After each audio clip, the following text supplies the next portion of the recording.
It is Tuesday, October 29th, 2024, 7:33 p.m. sharp.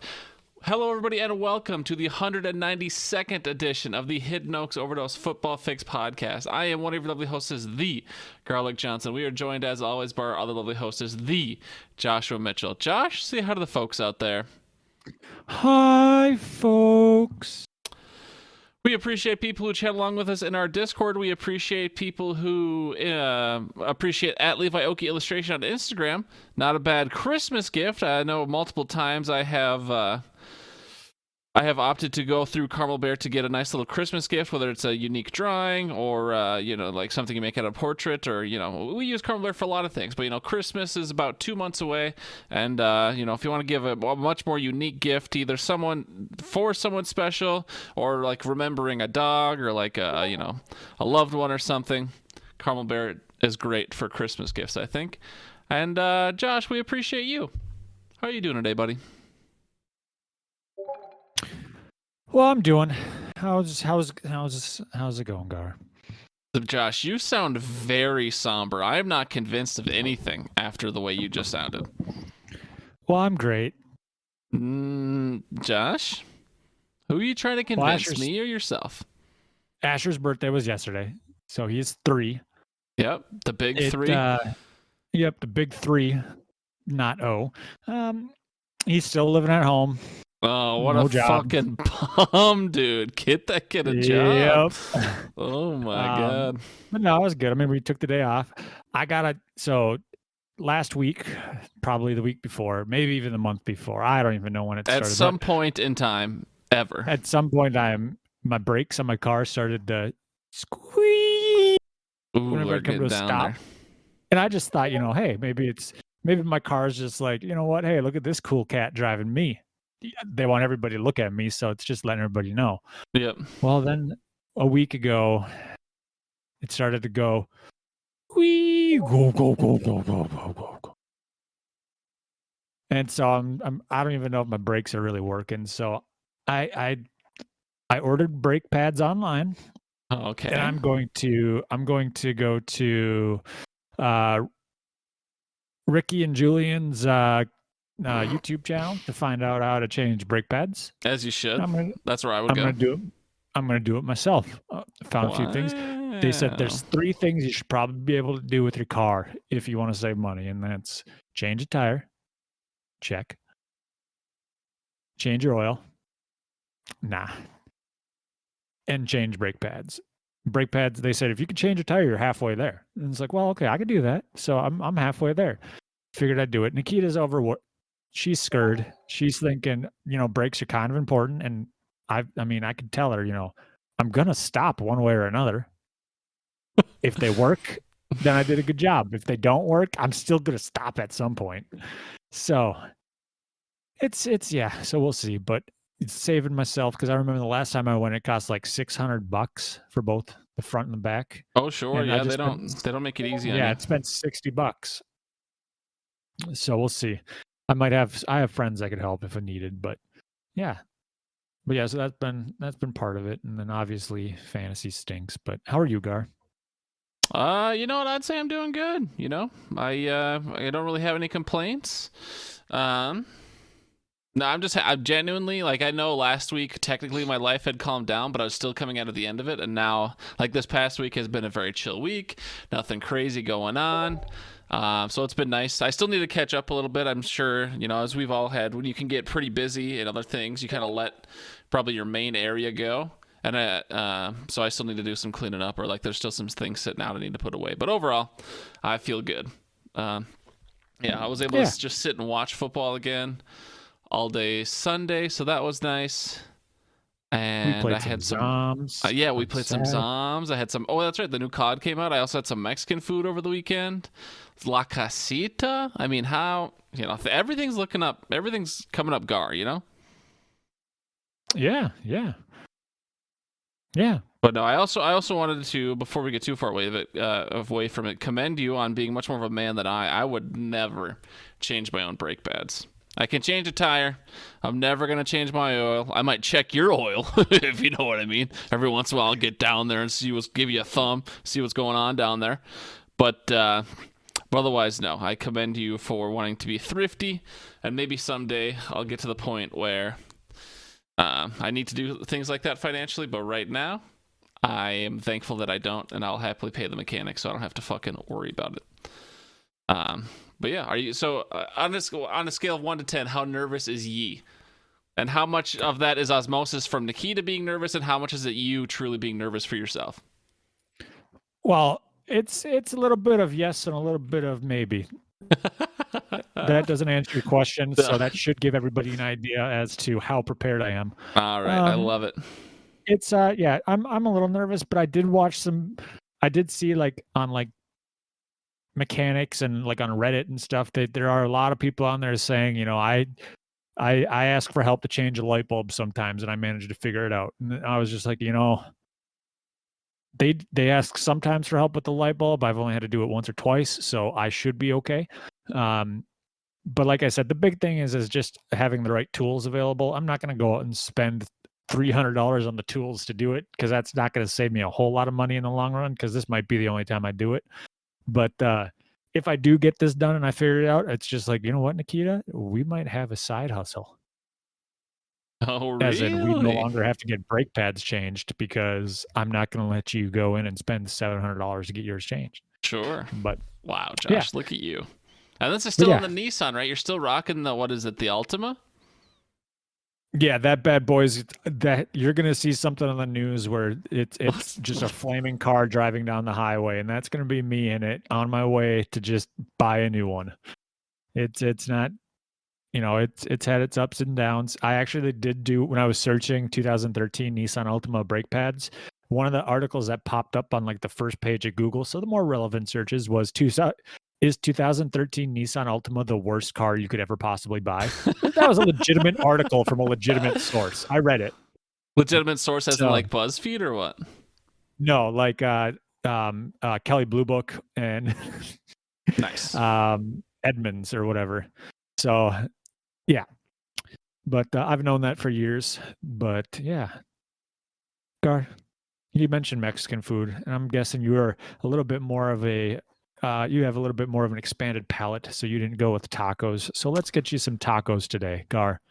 It's Taco Tuesday. Hell yeah, brother. Speaking of, Josh, any moves or anything you saw in real life or in fantasy this week that you thought was quite a taco move? Well, I mean, I will say that there are to stick with the traditional weekly trend of this and talking about taco moves.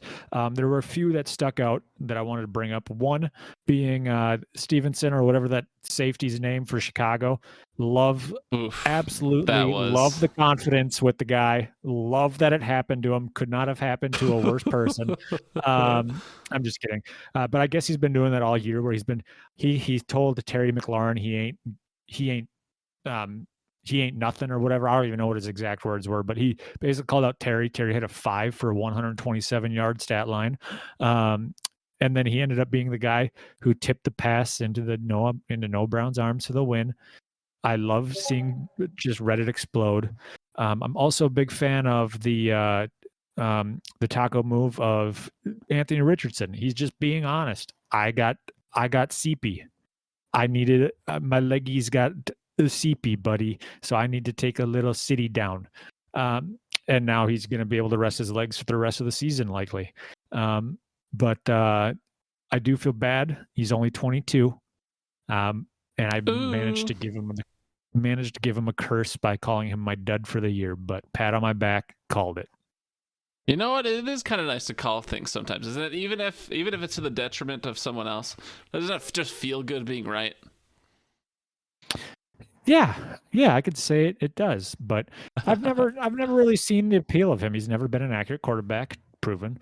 And then with this whole thing happening, it just doesn't seem, like he should have been the 4th drafted quarterback in fantasy. Sure. All right. For me, Josh, my taco move. I think I genuinely don't even know if I've said this before in the weeks prior, but my taco move is going to be myself and continually doing absolutely no management to my rosters. So mine would probably be a taco non-move. Like I'm setting my lineup every week, and if I'm like don't have enough player, I'll pick someone up on like Sunday morning. But like I need to like tonight, I hope I buckle down. Like I need to be putting in these waiver wire claims. I need to be like in Brad's league. I haven't made a move in like in the guillotine league. I haven't made a move in like 4 or 5 weeks, and I keep skating by.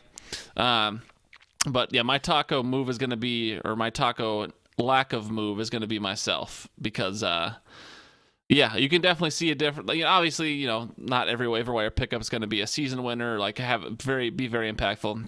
But I feel like, unless I'm just getting unlucky at the same time, I feel like I can definitely see a difference between years prior and this year, where I'm doing very little like waiver wire moves every week, which obviously I know is how a good method for being effective at fantasy. But I just haven't been doing it. So the taco is me this week, Josh. I'm reflecting and I'm hoping that I can be better. We can only hope.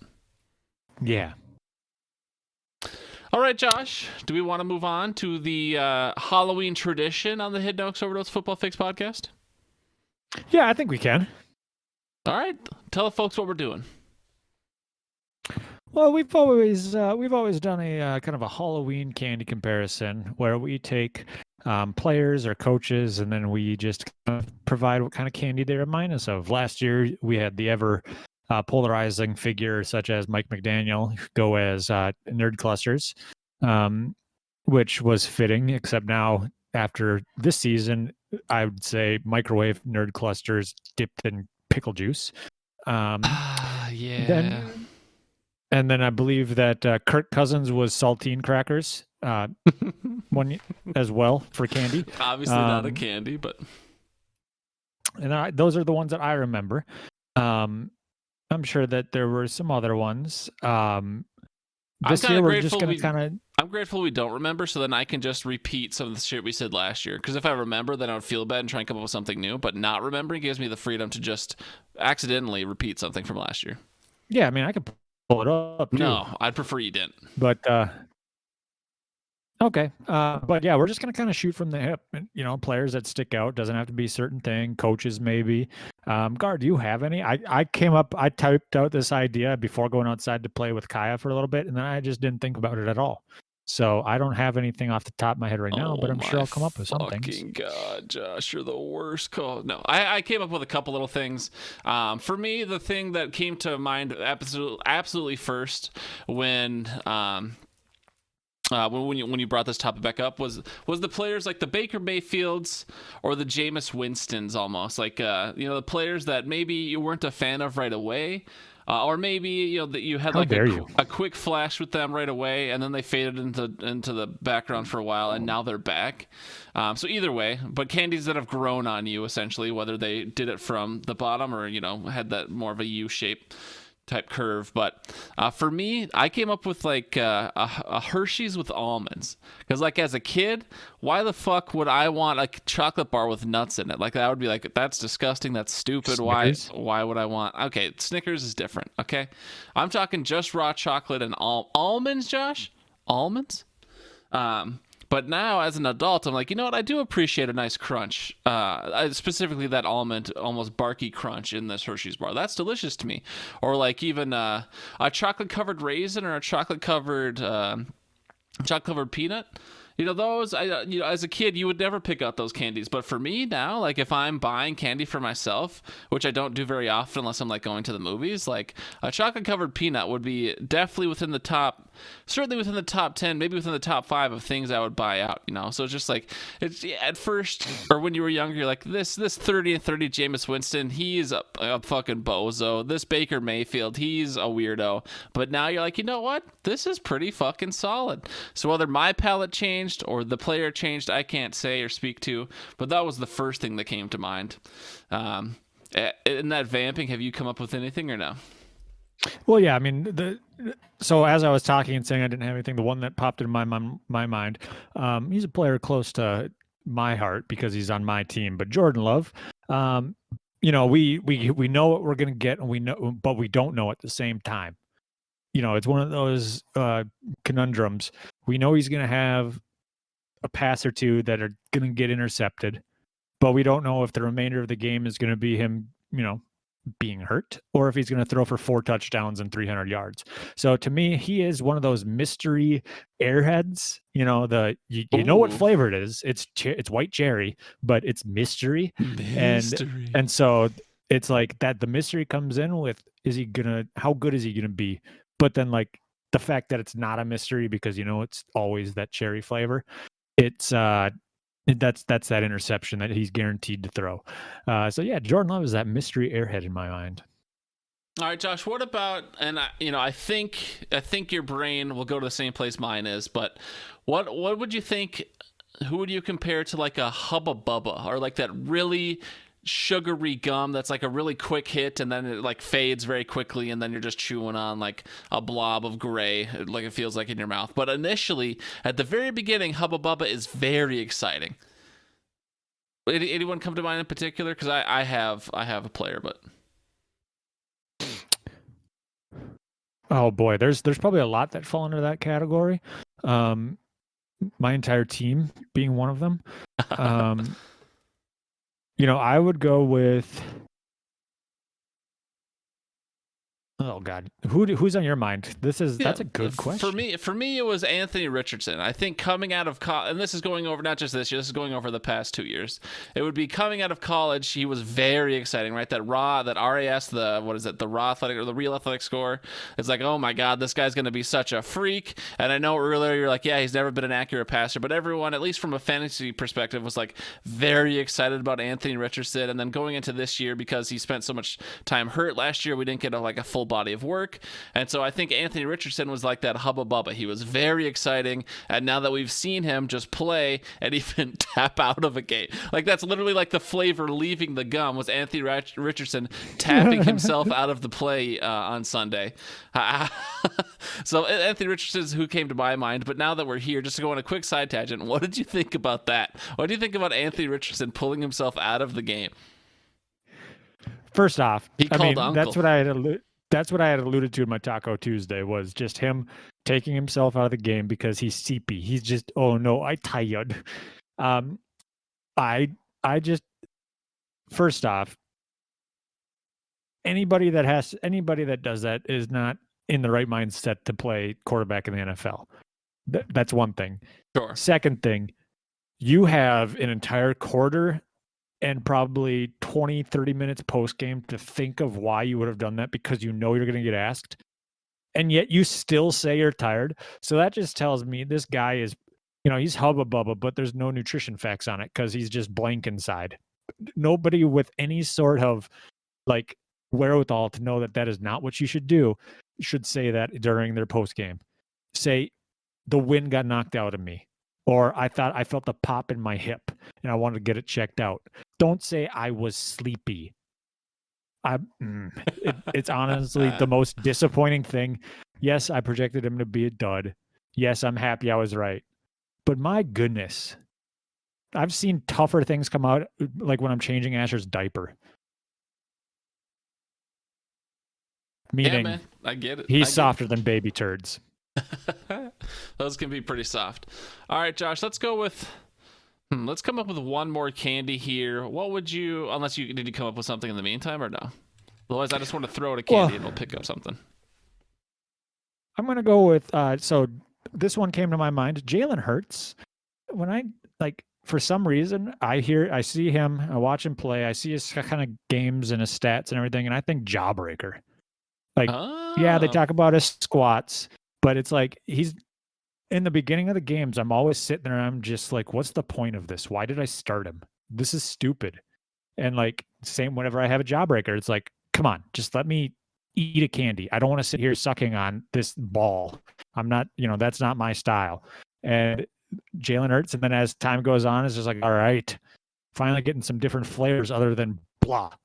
And then, that's him potentially doing a tush push for a touchdown. And then at the end, you get that kind of softer center. And then that's him, somehow getting his third rushing touchdown on the day or something. I like it. I like that. All right, I've got one more, and then we don't have to belittle the point. Then we'll move on to our next little Halloween bit.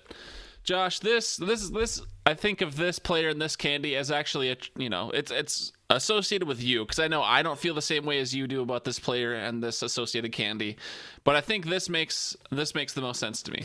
We're gonna talk about Altoids. But like, you remember like the little tangerine flavored ones? You get the little tin, you have like the little orange, I don't know if there's technically candy or mints or whatever they were, but you know what I'm talking about, obviously, right? Little Altoids in the tin.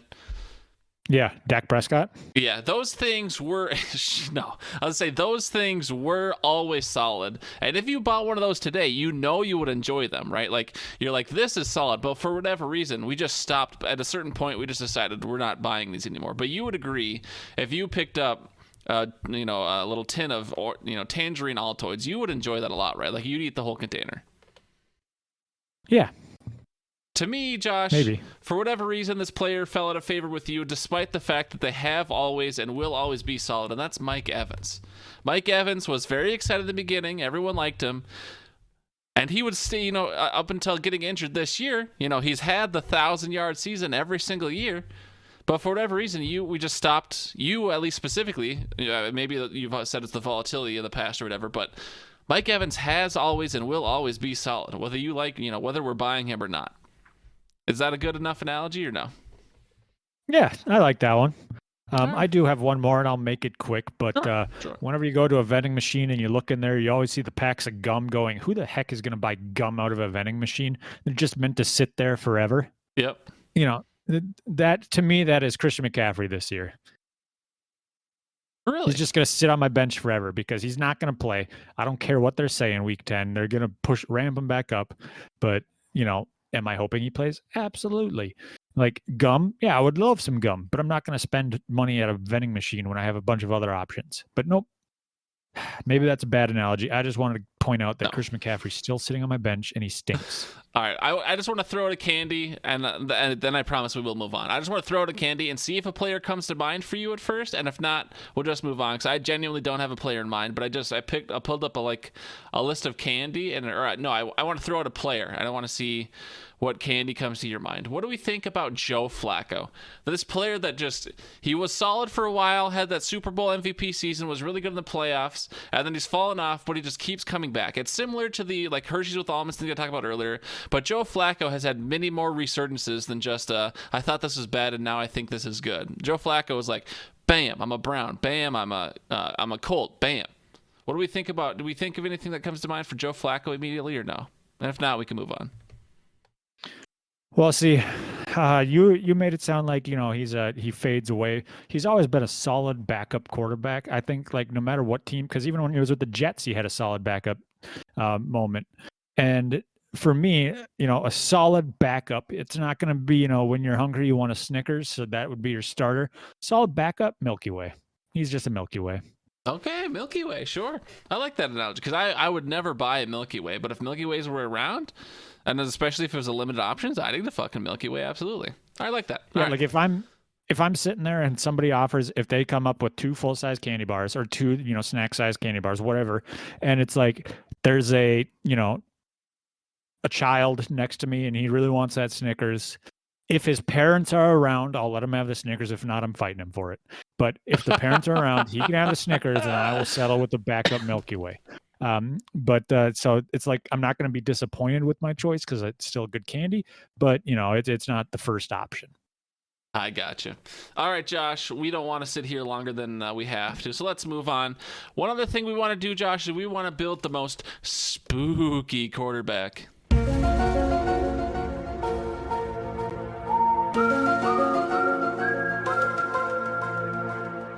Spooky. All right, Josh. So just to clarify, because I should have asked you pre-show, are we building the most spooky, like defenses don't want to see this guy, or spooky fans don't want this quarterback to be on their team? Which kind of spooky are we going? Well, see, Gar, you must know me because I definitely didn't specify for a reason. I wanted to get all sorts of different ideas flowing through your brain. And I was thinking, what would be the scariest quarterback for me to watch as a Packers fan trot out there with the green and gold on? Okay. What kind of quarterback does a fan just not want to see start for their team? That's where my mind had gone with it. Because, everybody does the well, I guess everybody does both of these options, but uh, I guess for me, I had like the idea Anthony Richardson's accuracy, Kirk Cousins' mobility, um, Oh no. the the moxie or the persona of Russell Wilson. That's the kind of quarterback that I just don't want to have on my team. The arm strength of Bryce Young. So yeah, guard. What about you?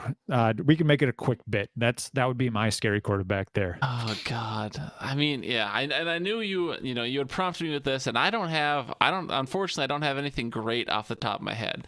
To me, when I thought of spooky, at least for this year, to me, what I'm thinking is spooky in the NFL has been the kind of the regression to the mean of Patrick Mahomes through the first 8 weeks. Like, I don't know. I feel like Mahomes just isn't playing to the same Mahomes level. So that's to me, that would be very spooky as a fan. I don't know if it's accuracy or athleticism. I haven't been able to really watch any Chiefs games, but that's spooking me out.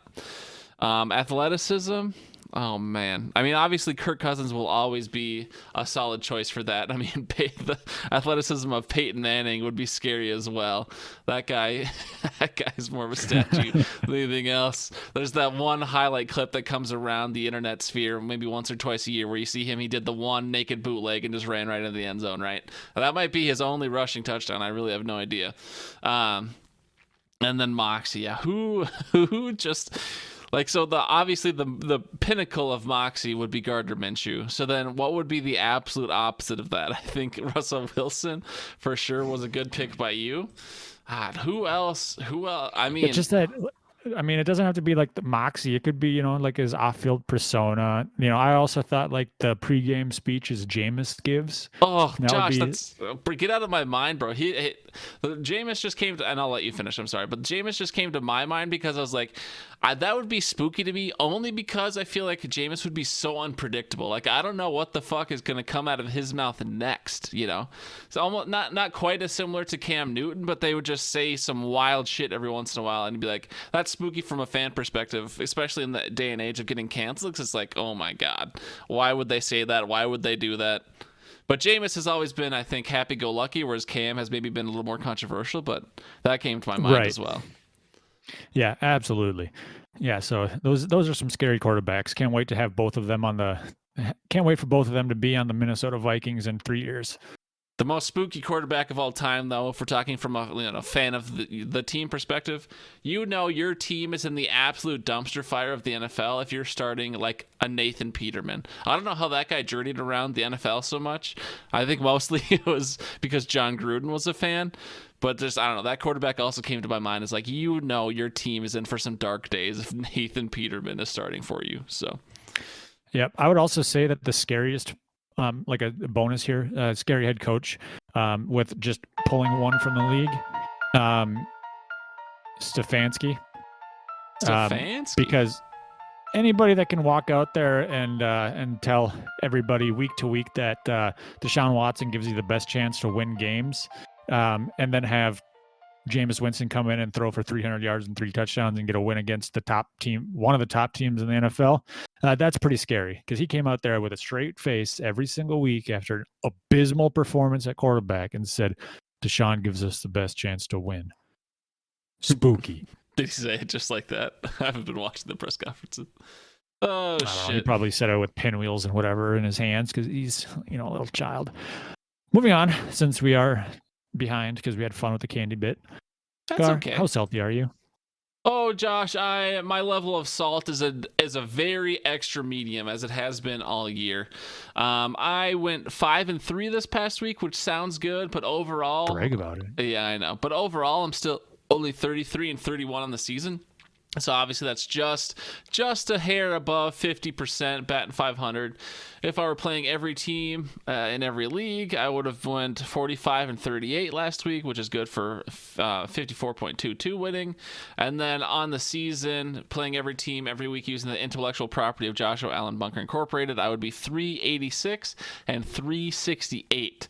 So I have regressed to my mean. I started hot, but I would love to get a couple more lucky weeks in here. I hate how accurately I am depicted from the top line to the underlying data. But yeah, winning just 51.19% of your games.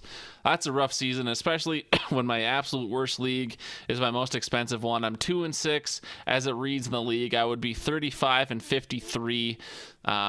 Playing every team every week. So that is just abysmal. That is $100 gone with no hope of recovering any cent of it. So from a financial standpoint, I'll have to look elsewhere. But yeah, it's just not my year. Maybe I can turn things around if I start to hit that waiver wire hard these next couple weeks. But whew, it's almost crazy to me that it feels to me like we're nowhere near week 8. Like I feel somehow like we should be only chilling like week 4 or so right now. To know that we're already over halfway done with the fantasy season is crazy to me. Time is flying. Yeah. And you say halfway down the fantasy season, but that's, the regular season. And in my case, moving on to my grain of salt, that is going to be my entire season because making the playoffs is unlikely in most of my leagues. Once again, for the, 6th time in 8 weeks, I went 3-4. Bringing my total to 26-30, so less than 50% win percent. Congrats, Josh. You stink. Against everybody using the intellectual property of Joshua Allen Bunker Incorporated, I went 21-32 for one of my worst weeks. And overall in the season, I'm 220 and 204, so I'm over 50% in that. But literally being carried by one or two leagues in that regard. I'm already just gonna bank on winning the most points against in Hidden Oaks because. For whatever reason, I'm everybody's get right week because Garrett hadn't scored over 110 points all season, I don't think, and he puts up a 156 against me. So that's fun to watch. Oh shit! Literally, like I went and I looked. I was like, this kid is, or at the time he's 2-12, and I'm just like, I have a chance in this one. And then he comes out and he puts up 156, and I go back and I look, and he hasn't scored more than like 110, 115 each week. It's like, okay. Thanks, game. Lost in the Champs Branch Out League to you because you had just a performance that spanked me. Ladies. But, even that one, I would have struggled against everybody. Deflate These Balls might have been my only lucky win. I played against Jack, who's fire selling, and I put up my worst performance of the week or of the season in that league, and somehow managed to beat him. Only would have beat one other person in that league. But yeah, so it's not looking good. Oh no! And like obviously there's luck and there's skill. Like, so do you feel like you've all this? I generally am not trying to be dismissive, but do you feel like all that red you see when you look at your graph here? Do you feel like that is discouraging you at all? Are you still hitting the waiver wire hard every Tuesday? Or like, how do you feel as a person who normally does really well in fantasy, or at least overall? Maybe of course we'll all have a league or two we struggle in, based on getting unlucky with players or injuries or whatever happens. Do you feel like you're discouraged at all, or do you feel like you're still actively managing just as hard as you would in seasons you're winning? Or like, what's your psyche been like? I know we like to joke, but like genuinely, do you think it's affecting how you're managing your fantasy teams or not yet? Well, I mean, I'm definitely discouraged, but I'm not. Yeah, I haven't changed anything about it. It's just now it's more so like I'm trying to find somebody that would prevent someone else from winning because I'm petty. Jesus. No, I'm just kidding. You're always trying to put the best players on your roster, Yeah, I'm trying to put the best players on the field, and the boys just need some motivation and stuff, and that's just how it goes. And granted, maybe I've turned a little bit more to the sleeper bets to make a little bit more to try and recoup some of the losses I'd likely have this season. And I did actually hit that 5-piece, which got me a decent $70 bump. But ladies. But yeah, so other than that, yeah, it's looking pretty bad. So does that mean maybe this is why I'm doing my own breaks? So is your retirement account up to $70 total now? 62. Where'd the other 8 go? I bought a sandwich. Lay off me. All right, Josh, you have become what some of our listeners have called a bit of a fantasy genius by delivering us the dogs and the logs every week. So, Josh, can you go ahead and tell us which fantasy players from this past week, week 8, which players made all the difference in helping, probably over 60 to 70% of their owners win that week, and who were the absolute fucking logs, dude? Who was dragging you down? And if you started this player, it's almost a sure thing that you lost, Josh. Can you please give us the dogs and the logs for week 8? Well, the top dog, CD Lamb, with an 80.7% win share. Ladies. Rounding out the next 4 between 66% and 71% was Jalen Hurts, James Cook, Cade Otton, and McConkey, the mad lad, who also happened to be the reason for Brad winning his 3rd side bet of the year. Brad is just rolling in the dough, bro. Yeah, McConkey had the highest total bench points. Moving on to the logs, the ploppers. We've got Jordan Love, who started in 90% of leagues with a 33% win share. Doesn't help that he got hurt. Caleb, 64% start, 35% win share. And then Lockett with 68% start, 37% win share. And then over 90% starts between Cooper and Mason, and only 38 and 39% win share. Yikes. Damn. Okay. Well, did you have any of those logs this week, Josh? I mean, you probably have a share of Jordan Love or two, but otherwise you're pretty safe from that logs list, right? Nope. Amari Cooper in our league. Oh, yeah. That'll do it. So he kind of canceled out my Cade Otton. But yeah, whatever. No biggie. I'm not bitter. Hood Highs, I already mentioned, side bet of the week. Brad, he won the oopsies, the most points scored by a bench player or a single bench player. Well, that would have been last week, right? Oops. Did I miss one?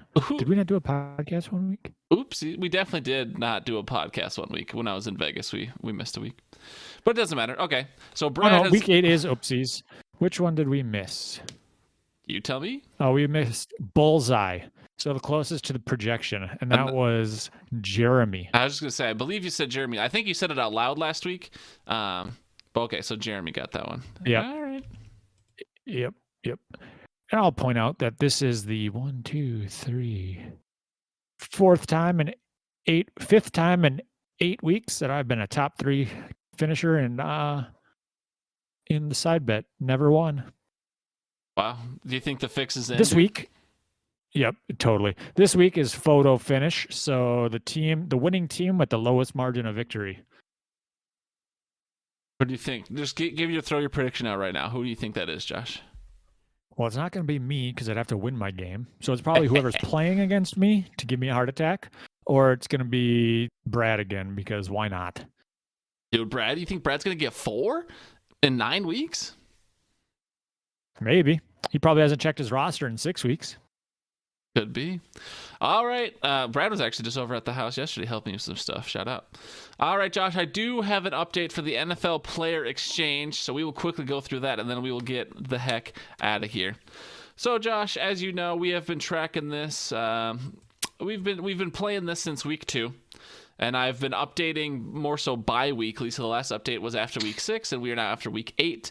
We haven't had any purchases since week 6, so nothing in week 7 and nothing yet in week 8. Of course, people still have the rest of today and tomorrow if they wish to change that. But I'll start at the top, Josh. The standings have not changed. You are still in first place.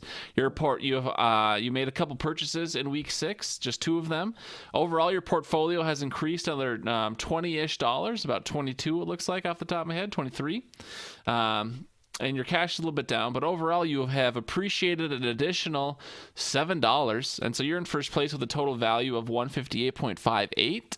I remain in second at 152.54. I didn't make a purchase; I actually made a sale, but still my portfolio has appreciated, so that's nice. Brian remains in third at 136. He only appreciated 0.4. So Brian is slacking a bit. Al, in week 6 last time, the last time we had a round of purchases at an update, he went balls to the wall. This man has no cash on him, so if he wants to make any more moves, he would have to make a sale unless he finds a steal of a deal. His cash is sitting at just 0.66, but his portfolio is at 134.07, so his total value in fourth place is at 134.73, and so Al's going to have to get creative here if he wants to dig out of that cash poor hole. Brad remains in fifth with his slow and steady. I don't know, he has like 3 players, 115.03. Of which he is heavily invested in cash. That is probably, 80% roughly of his portfolio's cash. And then Walters is, unfortunately for Walters, in last place. He has not made a move in many weeks.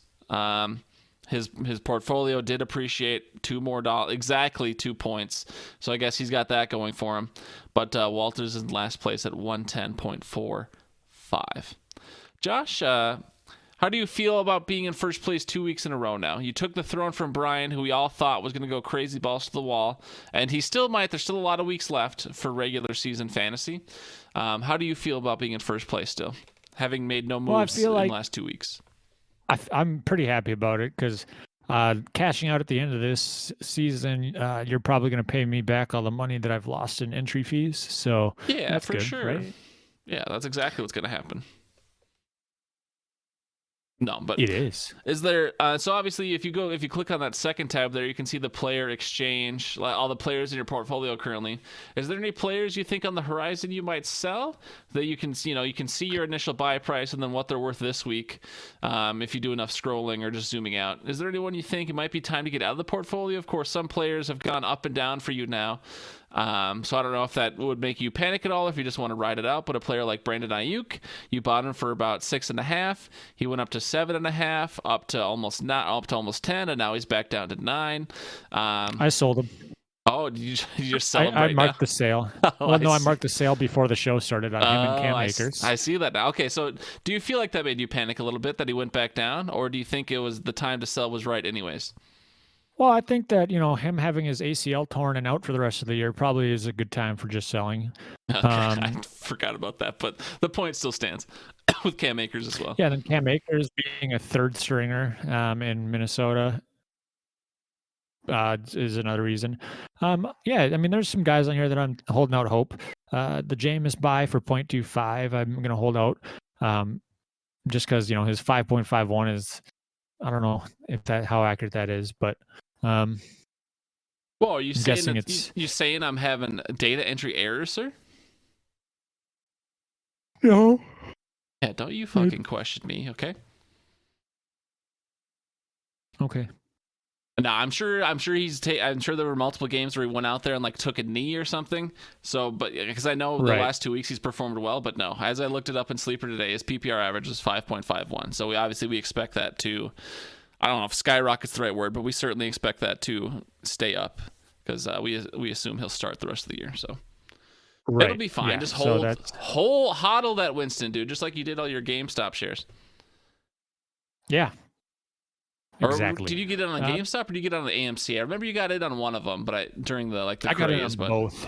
Yeah, I mean, I got in a little bit late on the AMC, not super late, but I made a profit, but not a major one like some people. Sure, I'm sure it still feels nice though. And now here you are living it with NFL players with zero actual dollars on the line.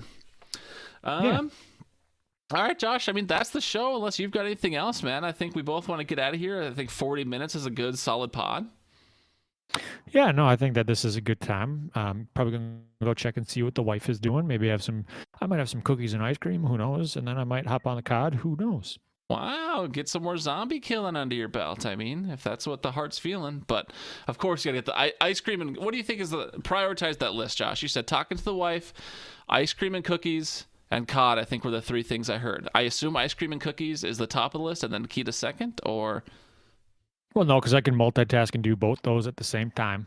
No, talking to Nikita, she's doing, seeing if she missed me, and then crying a little when she says no. And then she's like, "Bro, it's been an hour. Fuck off." You've been downstairs. What are you talking about? Exactly. But no, it's and then ice cream after that. Okay. Wow. Look at you. I thought I would catch you being a little goofball, but you were sincere. Look at that. COD's not on my priority list. It's just a potential. If if she's getting ready for bed, then I'll hop on. If not, then I'll just sit there and watch whatever she's watching. Maybe color on the walls. What color? I don't know what color Sharpies we have upstairs. I don't know, man, but you probably have at least a black, maybe a blue. But go ahead, Josh. Hit your Go Packers, and we will get out of here for real. Go Packers. Side note, Jordan Love, I am available if your groin needs massaging, so you could play next week. I would happily make the trip over to Lambeau to supervise someone massaging your groin. Would that be a paid venture for you? Would you expect compensation, or would you pay them for that? I would expect 30% of his salary for the remainder of his career. You know what? I think that's reasonable. Jordan Love, let's make it happen. Yeah, I'm not the best negotiator of all time, but I also accept a free meal. Hell yeah, brother. Get a nice hot dog. Brat, buddy. All right, go Packers.